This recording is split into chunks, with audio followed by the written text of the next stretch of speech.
Hi, this is Pam Schmidt. You may have already heard that our nation has some new standards for education, and they're called Common Core standards.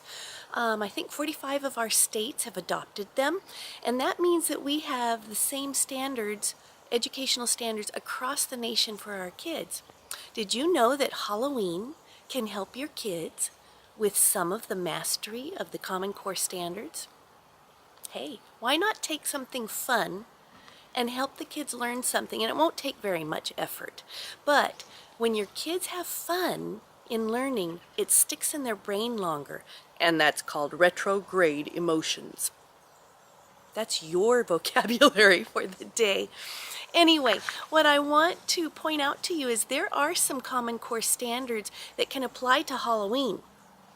The biggie, and it's really something that California has added into the Common Core standards, but it will help kids in any state with these standards.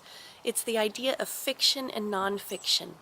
You know how your kids, they may be, small, and they're kind of frightened of some of those teenager outfits, or maybe even a little kid who's dressed like a ghoul or bloody vampire, or you see icky things on the doorstep. Instead of saying it's just pretend or it's just imaginary, use the phrase fiction and nonfiction. We have to do it in our classrooms. And why not build that vocabulary now? It's just fiction, it's pretend. Just throw the word in. And when you can, if you're reading at home a book about worms or a book about tigers, use the phrase nonfiction with your kids. I mean, if they can learn Tyrannosaurus Rex and pterodactyl, they can learn fiction and nonfiction. Some of the things that Common Core points out that relates to this is reading informational text. My dog is teasing the next door neighbor's dog. Goober. Anyway, reading informational text. They have to be able to recognize different kinds of text. So you would read a book about Goldilocks and the Three Bears and read a nonfiction book about bears and compare them. The children have to be able to identify similarities and differences between two texts. So again, this book is fiction and that book is nonfiction. Bring it in Halloween and help your kids get that skill learned. In writing, children with Common Core standards have to be able to write informative and explanatory text. That is nonfiction. Bring it in now.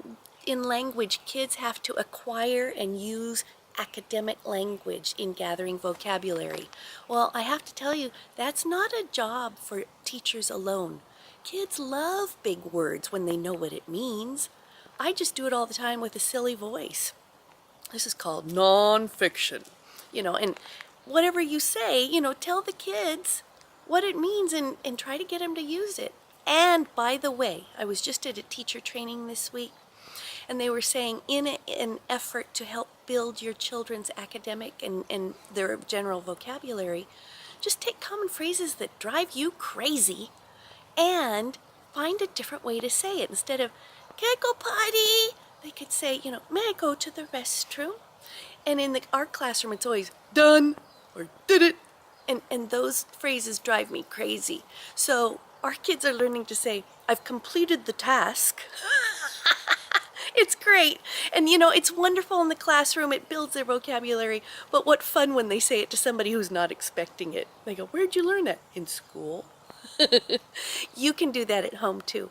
So I encourage you again, use Halloween as a time to discuss fiction and nonfiction. It's not real, it's fiction. Don't be scared of that. Have a great day. Connect with me. I can be found on Facebook, and you can check in on my blog. Have a great, great day. Bye.